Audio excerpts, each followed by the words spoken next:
So hey guys, welcome back to my channel easy English. So guys, हमने last video में क्या पढ़ा था? हमने पढ़ा था सब्जेक्ट वर्ब अग्रीमेंट। सो आज हम सेकंड पार्ट की तरफ बढ़ते हैं, स्पोकन इंग्लिश की प्लेलिस्ट के सेकंड पार्ट की तरफ। ठीक है।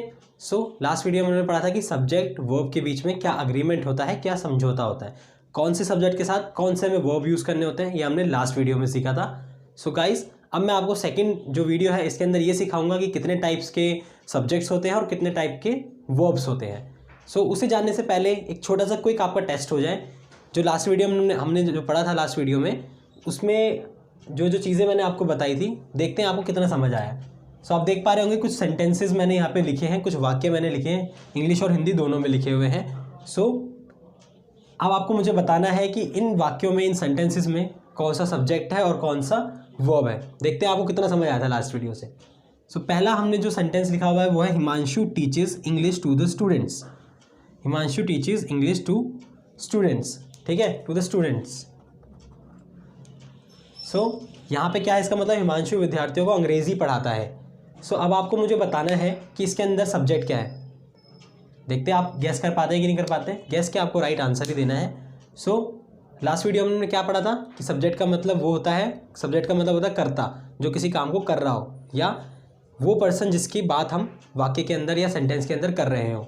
सो हम इस पहले सेंटेंस के अंदर किसकी बात कर रहे हैं और कौन काम को कर रहा है? सो वो है हिमांशु। सो हिमांशु क्या कहलाएगा इसके अंदर?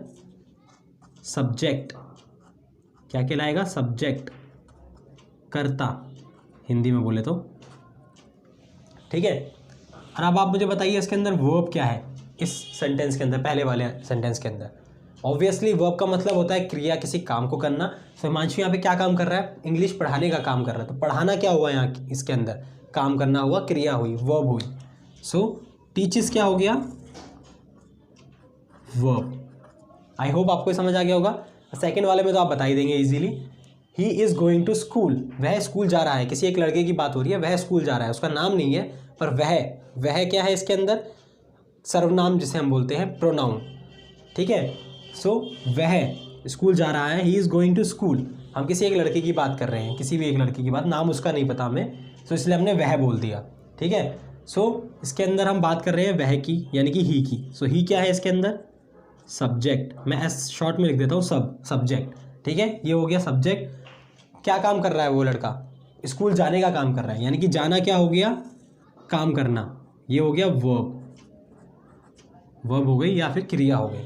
ठीक है। सेकंड सेंटेंस में भी आप बता देंगे, वे गाना गा रहे हैं। वे गाना गा रहे थे, सॉरी, वे गाना गा रहे थे। ठीक है। सो हम कुछ लोगों की बात कर रहे हैं, बहुत सारे लोग हो सकते हैं, ग्रुप में 3-4 लोग हो सकते हैं, वो लोग गाना गा रहे हैं, गाना गा रहे थे। सो यहाँ पे पूरा ग्रुप होगा 3-4 लोगों का, हमें नाम तो पता नहीं किसी का, तो हमने बोल दिया वे।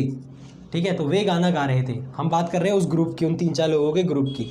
सो ये क्या हो गया? दे यहाँ पर सब्जेक्ट, जिनकी बात हो रही है। ठीक है, सब्जेक्ट। और वो क्या कर रहे थे? सब मिलकर गाना गा रहे थे। सो सिंगिंग क्या हो गया? सिंगिंग का मतलब गाना।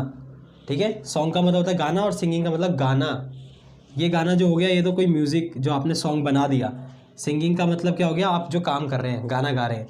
सो दे वर सिंगिंग अ सॉन्ग। वह गाना गा रहे थे। तो वो लोग क्या काम कर रहे हैं? गाने का काम कर रहे हैं। तो सिंगिंग इसके अंदर क्या हो गया? वर्ब।